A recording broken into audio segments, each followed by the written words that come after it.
Ja. Stel, een fabrikant van zware check organiseert een festival voor kinderen over gezondheid. De gemeente is blij met het festival op het Malieveld. Natuurlijk krijgt het een vergunning. En niet alleen dat. De burgemeester opent het festival met de woorden: tabak en Den Haag horen bij elkaar. De tabaksfabrikant krijgt een ton subsidie voor lespakketten over gezond leven voor basisscholen. Dat roken ongezond is, komt niet in het lespakket. Het gaat immers om gezondheid, niet over ongezondheid. Mooi geregeld, denkt de gemeente. Zo bereiken we 10.000 kinderen met informatie over gezond leven. Maar kinderen zien het logo van de gemeente naast dat van zware check. En ze denken onbewust: als de overheid met ze samenwerkt, zit het wel goed. Dan valt het vast mee met de schade van roken. Een gesubsidieerd kinderfestival van een sigarettenmerk over gezondheid zou in deze tijd ondenkbaar zijn. Maar wat is het verschil met de gemeentelijke steun aan Generation Discover, het kinderfestival van Shell over schone energie, dat in 2017 nog groter wordt opgezet? Ik hoorde een kind dat enthousiast thuis kwam na een middagje Generation Discover. Mam, Shell is echt goed bezig. Heel Nederland wil dat graag geloven. Ik zou het ook willen geloven. Maar Shell is niet goed bezig. Als een slager 1% van zijn omzet verdient met brood, is het dan een bakker? Als je een druppel groene verf mengt in het beker met zwarte verf, is die verf daarna groen? Shell zegt dat het achter het klimaatakkoord van Parijs staat, maar investeert dit jaar $25 miljard in olie en gas. Dat is regelrecht in strijd met Parijs.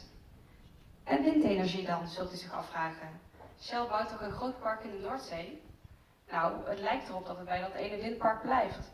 In de kwartaalcijfers van vorige week raapte Shell met geen woord over schone energie. Ook opvallend, de divisie Integrated Gas and New Energies heet in de kwartaalcijfers weer gewoon Integrated Gas. Als Shell zelf met zo'n fossiel statement komt, zou je denken dat hun groene imago als sneeuw voor de zon verdwijnt. Maar nee, in de publieke opinie heerst een hardnekkig idee dat Shell goed op weg is met schone energie. Dat komt onder andere door de steun die de multinational krijgt van gerespecteerde organisaties, zoals gemeente Den Haag. Subsidie is een stempel van goedkeuring. Een officiële opening door een wethouder of burgemeester is een stempel van goedkeuring. En die stempel stelt mensen gerust. Die stempel zegt: olie is oké, gas is oké en klimaatverandering niet zo belangrijk.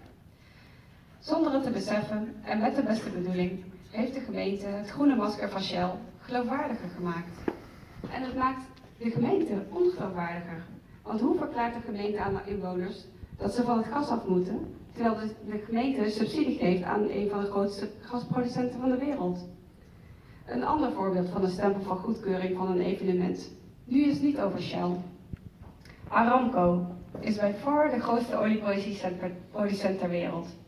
Olie veroorzaakt luchtvervuiling en kinderen en sporters zijn extra kwetsbaar voor luchtvervuiling.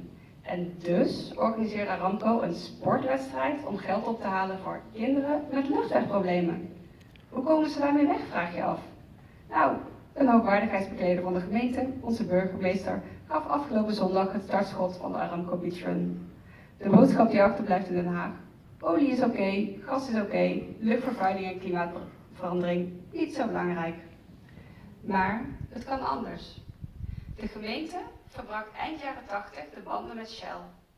Dat was tijdens de apartheid. Shell dreigde toen dat de boycott ernstige consequenties zou hebben voor de relatie tussen de gemeente en de olie- en gasbranche in Den Haag. Het woord werkgelegenheid viel. De gemeente hield voet bij stuk en boycotte alle bedrijven die zaken deden met Zuid-Afrika. Zo heeft Den Haag een bijdrage geleverd aan het einde van de apartheid.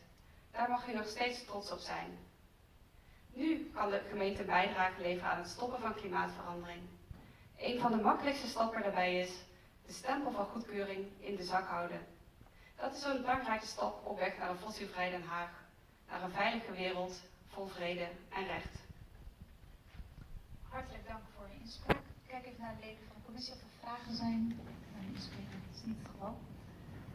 Dan gaan wij door naar de beraadslaging in de commissie. Deze werk is geattendeerd